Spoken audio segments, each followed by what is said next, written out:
Karimnagar municipal corporation इंतखाबात में 30 नशिस्तें हासिल करने के बाद मेयर की कुर्सी बीजेपी को मिलने के कयास आरायां थे, मगर आखिरी वक्त में सियासी हालात बदल गए हैं।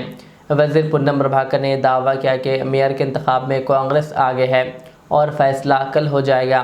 वज़ीर के बयान के बाद बीजेपी हलकों में बेचैनी देखी जा रही है।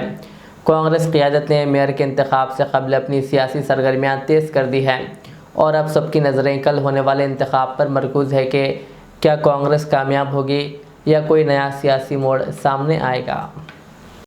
Local MLA and Manakonda MLA 69 మంది మెంబర్స్ ఓటింగ్ 69 మంది మెంబర్లు ఉన్నటువంటి దానిలో 30 సభ్యులకు ఎన్నిక గెలిచి మేము మేయర్ అవుతామని ప్రకటించుకున్నది ఆయన. ఆ రాజకీయ పార్టీ నాయకుడిగా పార్లమెంట్ సభ్యుడిగా ఎట్లా ప్రకటించుకున్నాడో మిగతా రాజకీయ పార్టీలు ఎవరికి వాళ్లకు వ్యూహం ఉంటాయి. రాజకీయాల్లో ఎన్నికల సందర్భంగా భారతీయ జనతా పార్టీ ఏ విధంగా వాళ్ళ పొత్తున్న పార్టీలను కూలగొట్టింది, అవినీతి పరిణామాల పార్టీలు చేంజ్ చేసుకుని ఎట్లా పూరితమైందో ఇదంతా చర్చ ఈ సందర్భం కాదు. కానీ ఒకటి మాత్రం చెప్తాను, తప్పకుండా పొలిటికల్ పార్టీగా గతంలో కూడా కరీంనగర్ మేయర్కు 13 సీట్లు గెలిచినప్పుడు కూడా మేము మేయర్ అయినాం కరీంనగర్కు సంబంధించి. కాబట్టి ఇప్పుడు కూడా అన్ని రాజకీయ పార్టీలు రాష్ట్ర నాయకత్వ సలహా సూచనకు సంబంధం లేదు. ఇందులో ముఖ్యమంత్రి గారు మంత్రుల జోక్యం లేదు. ఇందులో స్థానికంగా గెలిచిన ప్రజాప్రతినిధులు వాళ్ళ ఒక ఆలోచనతోటి అబ్సల్యూట్ మెజార్టీ బీజేపీకి రాలేదు. నిజామాబాద్ లాగా నేను కూడా ప్రతిపక్షంలో కూర్చుంటా చెప్పాల్సి ఉండే.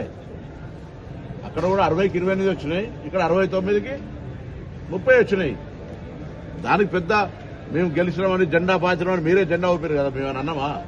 మేము ఇప్పుడు ఏమంటున్నాం, డెమోక్రటిక్ గానే ప్రజాస్వామికంగానే గెలిచిన కార్పొరేటర్లు మేయర్ని ఎవరు ఎంపిక చేసుకుంటారు తప్ప గౌరవ ముఖ్యమంత్రి గారు మంత్రులు తిరగనీయము. ఎవరు డెమోక్రసీ ఎవరికి వ్యతిరేకం కాదు. మేము ప్రజాస్వామ్యంగా గెలిచిన ఆ బీజేపీ 30 మంది కూడా శుభాకాంక్షలు, మిగతా 36 మంది కూడా శుభాకాంక్షలు. అందరూ కలిసి మంచి మేయర్ని ఎన్నుకోండి. మేము రాష్ట్ర ప్రభుత్వం నుంచి కరీంనగర్ లాంటి పెద్ద నగరం ఈరోజు 3,40,000 ఓట్లు, 5 లక్షల జనాభా, తెలంగాణ రాష్ట్రంలో హైయెస్ట్ సీట్స్ ఉన్నటువంటి కార్పొరేషన్ తప్పకుండా ఉత్తర తెలంగాణ దాన్ని డెవలప్మెంట్ చేయాలని మా ప్రభుత్వ ఆలోచన.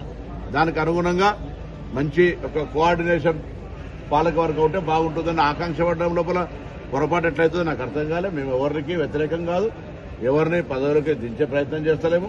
మీకు అబ్సల్యూట్ మెజార్టీ ఉంటే మేము అడ్డం పడతలేము. అందుకే మేము ఎవరికి ఖిలాఫ్ కాదు. మాకు సంబంధించిన స్థానిక నాయకత్వం వాళ్ళకు సమన్వయం చేసుకుంటున్నప్పుడు మా పార్టీ తరఫున కూడా అందులో ఒక ఆలోచన కొనసాగుతుంది తప్ప రాజకీయంగా లబ్ధి పొందాలి, రాజకీయంగా ముందుకు పోవాలనే ఆలోచన ఉండడం లోపల పొరపాటు ఎట్లయితే నాకు అర్థం కాదు. రైట్, 29లో 35 ఉన్నాయి కదా, వాళ్ళకు 35 ఉన్నాయని వాళ్ళు చెప్తున్నారు. సరే పని అయిపోయినాక మళ్ళీ ఎందుకు 35 ఉన్నాయన్న తర్వాత ఎవరు ఇప్పుడు కాదన్నారు. వాళ్ళు మీరే అడుగుతారు కదా, మీరు అవుతారట కదా అని. వాళ్ళని కాకుండా చేస్తున్నారు, మీరే అడుగుతారు కదా. వాళ్ళు అవుతారన్నాక ఇంకేం కావాలి? కొత్త పాలక వర్గానికి అభివృద్ధి చేయడానికి మేము తప్పకుండా సహకరిస్తాం. ఈ జిల్లా మంత్రిగా వై క్వశ్చన్ రేజింగ్ అవకాశం